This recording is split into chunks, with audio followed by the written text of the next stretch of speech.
আমরা এখন আছি বদরের একটা প্রান্তরে পাহাড়ে, যে পাহাড়ে আপনারা দেখতে পাচ্ছেন এই পাহাড়টা ছিল পাথরের পাহাড়, যেখানে আপনার বদরের সময় যুদ্ধ সংঘটিত হয়েছে, ইসলামের প্রথম যুদ্ধ।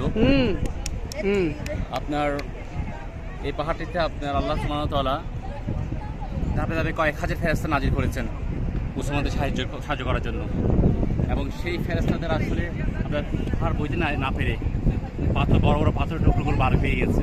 আপনারা দেখতে পাচ্ছেন এখন এটা মরুভূমির মতো, বালির মতো, দুধো বালি আর বালি। আল্লাহ সুবহানাহু ওয়া তাআলা এইভাবে যুগে যুগে মুসলমানদেরকে আল্লাহ সুবহানাহু ওয়া তাআলা নিজেই সাহায্য করেছেন। আমাদের নবী করিম সাল্লাল্লাহু আলাইহি ওয়াসাল্লাম আমাদের ইসলামের জন্য, আমাদের জন্য যুগে যুগে উনি ত্যাগ স্বীকার করেছেন। আজকে ওনাদের ত্যাগের বিনিময়ে আমাদের আজকে ইসলাম, আজকে আমরা পরিপূর্ণ একটি ইসলাম ধর্ম পেয়েছি, এবং আমরা আজকে খুব ভালোভাবে আমরা ইসলাম ধর্ম, আপনার ইসলামের কার্যক্রম চালাতে পারছি। আর সেই জন্য আমি আপনাকে আসলেই ধন্যবাদ জানাই আমাদেরকে সহযোগিতা করার জন্য। ধন্যবাদ আমাদের টিমমেট যারা আছে সবাইকে, আমাদের জন্য সবাই দোয়া করবেন। আসসালামু আলাইকুম।